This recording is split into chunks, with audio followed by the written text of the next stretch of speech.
The sun hung low over the jagged peaks of the Bitterroot Mountains, casting long shadows across the wildflower-strewn meadow where Eliza Kane had staked her claim. It was the summer of 1887, and the Montana Territory still felt like the edge of the world. A place where the wind whispered secrets through the ponderosa pines and the ground trembled with the distant thunder of stampeding bison. Eliza, at 28, was no stranger to hard labor or solitude. Born in the cramped tenements of Chicago, she'd watched her father waste away in a factory, coughing black soot from his lungs until the day he collapsed into an unmarked grave. Her mother had followed soon after, taken by the same relentless grind. Left with nothing but a battered trunk and a fierce determination, Eliza had boarded a westbound train with a one-way ticket and a dream stitched into the lining of her coat. Land of her own, under skies wide enough to breathe. The claim she'd filed for was a modest 40 acres, nestled in a valley where the creek ran clear and cold, fed by snowmelt from the looming Rockies. It was raw, untamed land, perfect for a woman who refused to be tamed. But perfection came at a price. The homestead laws demanded proof of improvement: a dwelling, cultivated ground, fences. Eliza had chosen a cabin, not some flimsy sod shanty, but a proper log structure that would stand against the blizzards to come. She'd felled the first pine herself, her hands blistered on the axe handle, her muscles screaming in protest. That was 6 months ago. Now, one log at a time, she was building her future. Dawn broke with a chorus of magpies, their harsh calls pulling Eliza from her bedroll under the stars. She rose stiffly, her flannel shirt stiff with yesterday's sweat, and splashed icy water from the creek onto her face. Breakfast was hasty. Johnny cakes fried in a cast-iron skillet over a fire pit, washed down with bitter coffee boiled in a tin pot. She ate standing, her eyes scanning the half-finished walls of her cabin. 4 logs high on the north and south sides, 3 on the east and west, uneven, like her resolve some days. The notches she'd chiseled for the corner joints were crude at first, learned from a dog-eared manual borrowed from the land office in Bozeman. But practice had sharpened her eye, and now the timbers interlocked with a satisfying solidity. Today was chinking day, or so she hoped. First, though, more logs. Eliza shouldered her axe and crosscut saw, trudging up the slope to the stand of lodgepole pines that bordered her claim. The air was crisp, laced with the resinous tang of sap, and she paused at the tree line to catch her breath. Below, the valley unfolded like a patchwork quilt, her meadow of bunchgrass and lupine, the silver thread of the creek, and beyond, the hazy blue of distant ranges. It was hers. No landlord's boot on her neck, no factory whistle dictating her hours. Just this, elbow deep in earth and timber, her hands mapping out a life on her terms. She selected a straight trunk, about 12 inches at the base, and set to work.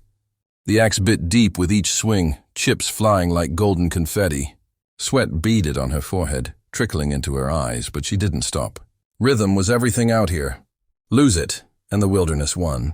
By noon, the tree groaned and toppled, crashing through the underbrush with a finality that echoed her own stubborn heart.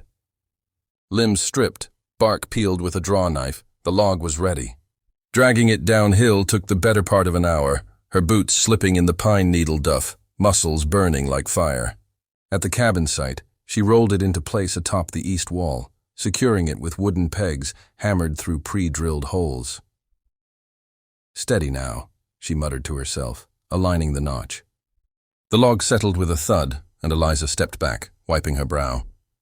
It looked right, strong, unyielding, like her. She drove in the pegs with a mallet, the rhythmic thwack a counterpoint to the lazy buzz of horseflies. Lunch was more Johnny cakes, this time with a strip of jerked venison from a deer she'd shot last fall. Eliza chewed thoughtfully, her mind wandering to the letters she'd written but never sent. To her cousin in Ohio, perhaps, or the Suffragette Society back east. "I'm building more than walls," she'd scribble in the lamplight. "I'm building freedom." But freedom was lonely. Nights brought coyote howls and the vast silence of stars, reminding her that she was one woman against the wild. Afternoons blurred into evenings. Eliza mixed clay from the creek bank with grass and moss for chinking, the mortar cool and gritty between her fingers. She pressed it into the gaps between logs, smoothing it with a stick wrapped in burlap. The work was tedious, finger-numbing, but essential. Wind howled through those cracks like banshees otherwise, and winter here was no gentle visitor. As the sun dipped, painting the sky in strokes of crimson and gold, she fitted a rough-hewn door, pine boards nailed together, hung on leather hinges from a trading post run. It swung crookedly, but it closed. That night, she slept inside for the first time, the scent of fresh wood mingling with the earthy damp of clay. The roof was tarp for now, stars winking through gaps, but it was a start. Her cabin, her sanctuary. Weeks turned to months, marked by the turning leaves of aspen, gold against the evergreen. Eliza planted her kitchen garden in the loamy soil by the creek, potatoes, carrots, beans climbing poles she'd whittled from saplings. Fencing came next, barbed wire strung between posts she'd dug by hand, her palms scarred with thorns. Neighbors were few. The closest ranch was 10 miles west, run by Old Man Hargrove, who grumbled about women folk playing at homesteading. She'd bartered eggs from her hens for nails once, enduring his sidelong glances and muttered prayers for her soul. Independence tasted like dust and defiance. One crisp October morning, as frost silvered the grass, Eliza awoke to the low of cattle drifting on the wind.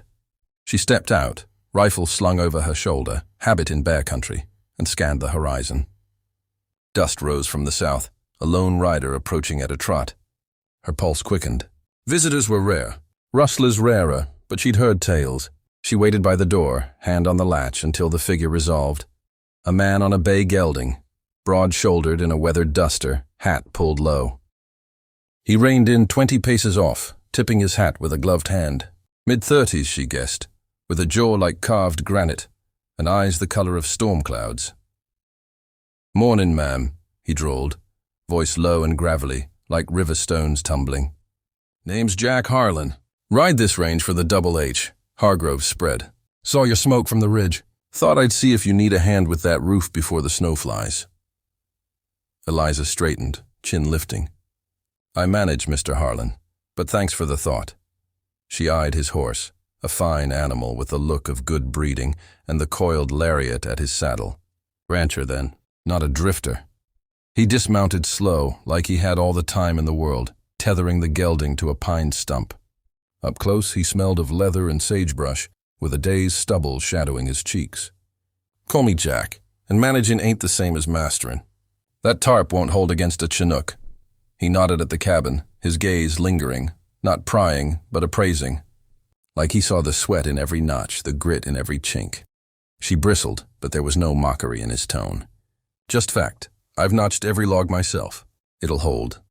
A ghost of a smile tugged his lips. "I don't doubt it. But 2 hands beat 1, even stubborn ones." He pulled off his gloves, revealing calluses that matched her own.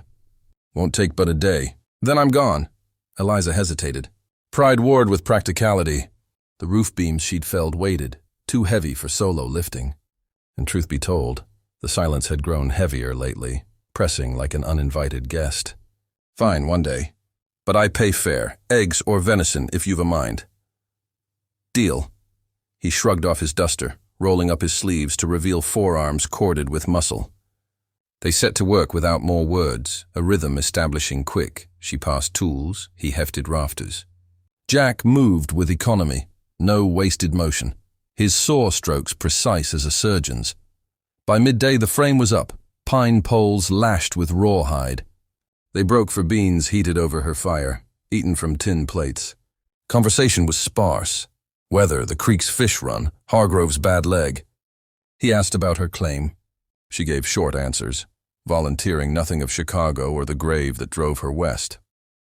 As dusk fell, the thatch went on, sod cut from the meadow, layered over shakes. Jack's hat stayed low, shadowing his eyes, but she caught him watching her once, when she laughed at a near miss with a stubborn shake.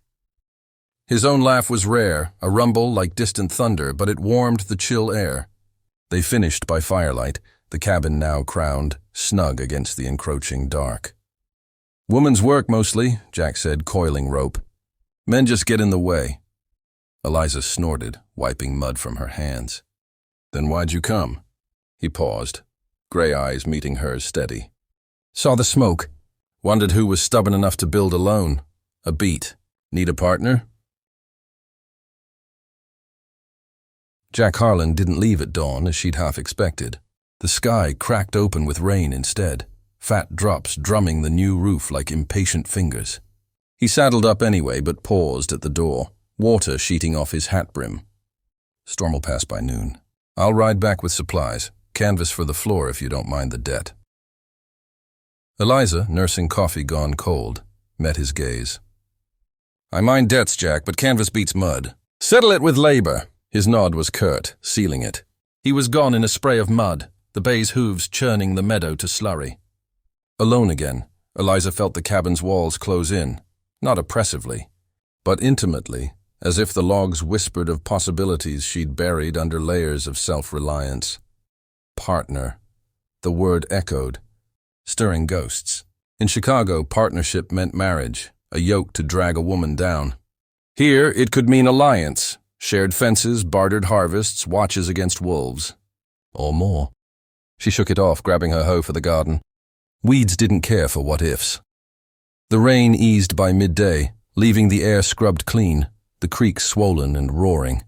Jack returned as promised, packhorse laden with bolts of oiled canvas, a sack of nails and, unexpected, a wedge of cheese and a bottle of rye from Hargrove's stores. Boss's compliments, he said, unloading.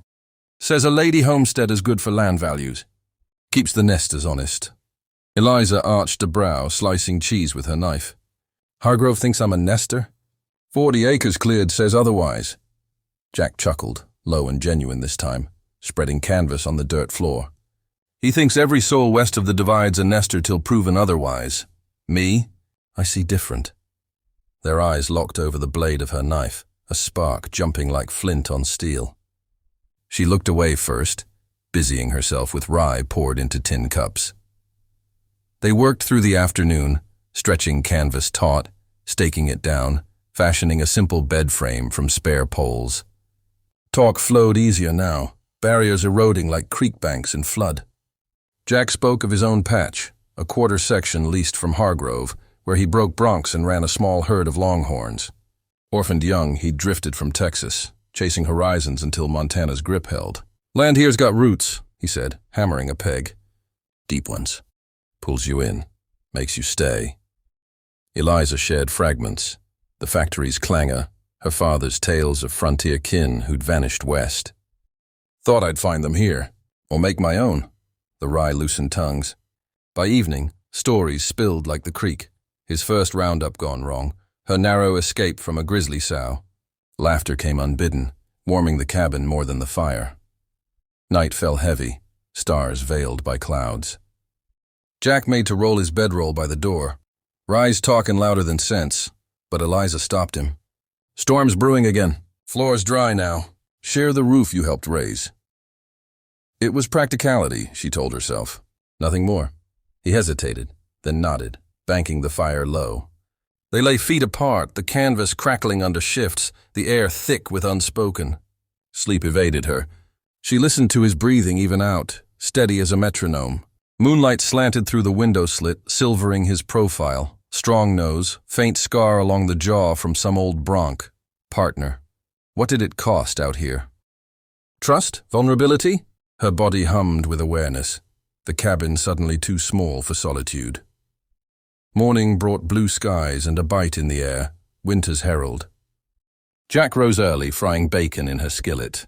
Ride with me to the Double H? Hargrove's got seed wheat you could use. And a farrier for that lame mare of yours. Eliza considered, pulling on boots. The mare was her only mount, gimpy since a rock slide. All right, but I lead. The ride was 5 miles of rolling hills, sagebrush whispering against stirrups. Jack pointed out landmarks. A buffalo jump scarred into a cliff, a hot spring bubbling sulphurous. At the ranch, Hargrove proved a wiry badger of a man, pipe clenched in yellowed teeth. Kane, eh? Heard you axe that pine grove like a lumberjack. Whiskey? He poured from a jug, eyeing her breeches and boots with grudging respect. Over the meal, stew thick with mutton, bargains were struck. Seed for fence mending, farrier for venison haunches. Hargrove pulled Jack aside later, voice carrying. "She's fire, boy. Burns hot, leaves ash.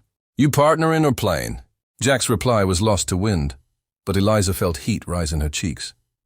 By dusk they rode back laden, the mare sound, wheat sacks bouncing. At her cabin, unloading turned to lingering. Fire built, stew simmered. Words turned tender, his hand brushing hers over bowls, eyes tracing her face like a map. "Stay," she whispered, unbidden. He did. Winter clamped down fierce, snow-piling drifts to the eaves. Jack's days blurred into hers, chopping wood till arms ached, tracking elk through whiteouts, mending roofs against howling gales. Nights were revelations, bodies entwining under wool blankets, his touch mapping scars she hadn't known she bore.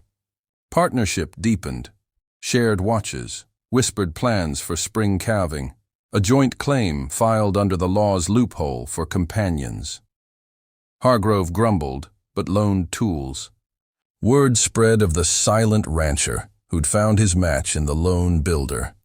Spring thawed the valley green, wild iris nodding approval. Eliza's belly swelled subtle under her shirt, a secret bloom. Jack knelt one dawn by the creek, pressing ear to her skin. "Hear that? A horizon," she smiled, hand in his hair. The cabin stood taller now, loft added, porch nailed broad, logs layered with lives intertwined. One at a time they'd built more than walls, a home, a legacy, and in the wide Montana sky, freedom felt like partnership after all.